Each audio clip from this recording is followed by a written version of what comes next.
Assalamualaikum warahmatullahi wabarakatuh. Kami dari kelompok 2, di sini kami akan menjelaskan tentang pertempuran Surabaya. Sebelumnya perkenalkan, nama saya Rizky Situli Daksono. Nama saya Iqbal Nugroho Supriyadi. Nama saya Sami Azhar Rahmat. Perkenalkan, nama saya Sabila Nasya. Nama saya Fauzan Anggil Alfiansyah. Nama saya Naomi Warda. Langsung ke materi pertama. Pertempuran Surabaya terjadi pada tanggal 27 Oktober 1945 sampai 20 November 1945. Berlangsung di Surabaya, Indonesia. Pasukan Britania berhasil menduduki Surabaya. Seluruh pasukan ditarik dari Surabaya pada November 1946. Selanjutnya saya akan menjelaskan peran tokoh-tokoh. Pertama, peran Bung Tomo adalah salah satu pemimpin yang paling berpengaruh dalam perang Surabaya. Ia dikenal karena kemampuannya membangkitkan semangat juang rakyat Surabaya melalui pidato-pidatonya yang penuh semangat di radio pemberontakan. Yang kedua ada Gubernur Surabaya, merupakan gubernur Jawa Timur pada saat itu. Dia berperan dalam menjaga stabilitas dan memimpin pemerintahan sipil selama masa perang. Yang kedua ada Kiai Hasyim Asy'ari, merupakan pendiri Nahdlatul Ulama dan seorang ulama besar yang dihormati. Ia mengeluarkan fatwa jihad yang mendorong umat Islam untuk berjuang melawan penjajah demi mempertahankan kemerdekaan Indonesia. Fatwa jihad yang dikeluarkan pada 22 Oktober 1945 menjadi salah satu dorongan spiritual utama bagi rakyat Surabaya untuk melawan pasukan Inggris. Selanjutnya ada Maijen Mustopo. Ia merupakan salah satu komando militer yang berpengaruh di Surabaya. Sebagai seorang ahli bedah dan tentara, Mustopo juga turut serta dalam menyusun strategi militer serta memberikan bantuan medis kepada para pejuang yang terluka dalam pertempuran. Saya akan menjelaskan faktor penyebab terjadinya pertempuran Surabaya. Faktor pertama adalah mendaratnya tentara sekutu di Surabaya pada tanggal 25 Oktober 1945. Tergabung atas tentara AFNI atau Allied Forces Netherlands East Indies. Untuk alasan kedua, ada kontak senjata yang terjadi pada 27 Oktober 1945. Kontak senjata ini terjadi karena pihak sekutu melakukan patroli tanpa mengikuti tuntutan bangsa Indonesia. Untuk faktor ketiga adalah terjadi pertempuran di Sarari. Pertempuran ini terjadi karena pihak sekutu tidak memindahkan pihak Indonesia. Kesombongan pihak sekutu ini menyebabkan pihak Surabaya memberontak. Rakyat Surabaya berhasil mengambil alih beberapa pos milik pihak sekutu. Bung Tomo yang memimpin pertempuran ini menyerukan kata-katanya agar memotivasi rakyat Surabaya untuk terus memberontak. Untuk faktor keempat adalah tentara Gurkha yang menembaki rakyat pada 30 Oktober 1945. Karena itu, Jenderal Awares Malabi tewas di tempat karena penembakan ini. Untuk faktor kelima adalah ultimatum dari tentara sekutu yang berada di Surabaya pada tanggal 9 November 1945 menyerahkan ultimatum kepada rakyat Surabaya, mengatakan bahwa seluruh pimpinan dan rakyat harus segera melapor dan meletakkan senjatanya sesuai tempat yang diinginkan sekutu. Paling lambat, hal ini harus dilakukan pada jam 6 waktu Indonesia Barat 10 November 1945. Untuk faktor ke-6 adalah karena ultimatum tidak dihiraukan, maka terjadi perang besar antara rakyat Surabaya dengan sekutu.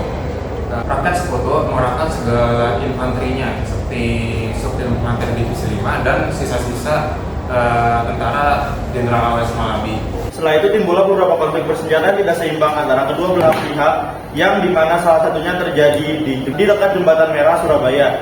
Kala itu mobil bus yang ditumpangi oleh Brigadir Malabi dicegat oleh pasukan bersenjata Indonesia saat hendak melintasi jembatan tersebut dan diakhiri dengan baku tembak yang mengakibatkan Brigadir Malabi itu tewas. Brigadir Malabi jasadnya tidak dikenali dikarenakan adanya ledakan granat yang terjadi pada tempat tersebut. Brigadir Malabi tewas pada tanggal 30 Oktober 1945 pada pukul 20.30 waktu Indonesia Barat, yang setelah itu posisinya digantikan oleh Jenderal Robert Mansell. Dan pada tanggal 9 November 1945, Jenderal Robert Mansell mengeluarkan ultimatum kepada rakyat Surabaya, yang ultimatum tersebut berisikan pemimpin Indonesia yang ada di Surabaya harus melaporkan diri. seluruh senjata yang dimiliki oleh pihak Indonesia yang ada di Surabaya harus diserahkan seluruhnya kepada pihak Inggris. Dan yang terakhir itu pemimpin Indonesia yang ada di Surabaya harus menandatangani sebuah pernyataan bahwa mereka menyerah tanpa adanya syarat apapun. Oke, di sini saya mau lanjutin penjelasan dari rekan saya sebelumnya. Di sini saya mau jelasin kronologi gimana sih bendera Belanda itu kok bisa dikibarin di Hotel Yamato, padahal Indonesia itu udah merdeka dari berbulan-bulan yang lalu. Nah, singkat cerita itu pada 18 September 1945 Belanda sama sekutunya datang dipimpin sama Klukman. Mereka itu dia singgahnya di Hotel Yamato, kalau sekarang itu Hotel Majapahit. Nah, mereka ini bikin Hotel Yamato itu jadi markas buat ngerehab tawanan perang. Nah, selain itu si Klukman ini malah nyuruh buat ngibarin bendera Belanda. Orang Indonesia marah dong, orang udah merdeka, tapi malah masih ngibarin bendera Belanda. Nah, singkat cerita, orang-orang di Surabaya itu marah banget. Nah, akhirnya ada perwakilan dari Indonesia buat ngomongin buat turunin bendera Belanda. Nah, yang menjadi perwakilannya itu adalah Presiden Sudirman. Mereka ngomong-ngomong di dalam Hotel Yamato itu, tapi malah alot, bahkan sampai ricuh. Ujung-ujungnya Klukman mati gara-gara kericuan itu, dan dari pihak Indonesia juga banyak yang gugur. Pihak Indonesia akhirnya keluar dari Hotel Yamato. Nah, tapi setelah itu salah satu perwakilan dari pihak Indonesia naik ke atas Hotel Yamato ini buat ngerobek bagian biru dari bendera Belanda. Nah, peristiwa ini sampai sekarang masih ada kayak peringatannya gitu buat memperingati peristiwa ini di Surabaya setiap Hari Pahlawan. Kayak banyak banget yang kayak cosplay pahlawan gitu pas Hari Pahlawan di Surabaya. Oke, selanjutnya saya mau menjelasin gimana cara Bung Tomo buat ngebakar semangat rakyat Indonesia buat musir-musir Londo Gendeng. Nah, jadi singkat cerita, si Bung Tomo ini ke Jakarta pas Oktober 1945 ngajuin buat bikin radio buat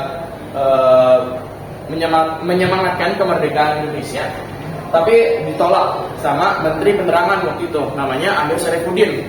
Nah, si Bung Tomo ini kecewa karena ya permintaannya itu nggak bisa diturutin. Jadinya waktu dia pulang ke Surabaya, dia tuh marah banget.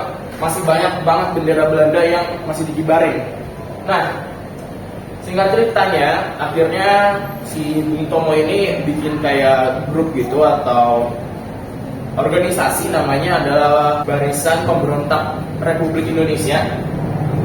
Nah, si Bung Tomo ini akhirnya bikin radio swasta buat menyemangatkan rakyat Indonesia buat musir-musir Belanda sama sekutunya. Awalnya tuh tempat penyiaran radionya itu simple banget, sederhana banget, sama alat-alatnya juga sederhana. Akhirnya lama-lama dikembangin bareng-bareng sama si Bung Tomo ini. Nah, penyiaran radio ini sebenarnya nggak semudah yang dibayangkan. Mereka ini sering banget diserang, tempatnya diserang, orangnya diserang, dan waktu itu puncaknya itu pas peristiwa 10 November ini. Bung Tomo menyiarkan radio pemberontakan akibat Belanda dan sekutu itu menyebarkan pamflet-pamflet propaganda. Bung Tomo itu ada kayak quotes viralnya, bukan quotes viral, kayak quotes terkenalnya itu "Merdeka atau Mati" pas nyiarin radio pemberontakan ini. Pertempuran yang berlangsung selama 3 hari ini memakan korban jiwa sekitar 15.000 korban jiwa. Tetapi para serdadu Inggris ini menyatakan bahwa peperangan ini menjadi peperangan yang terberat selama dari pasca Perang Dunia Kedua.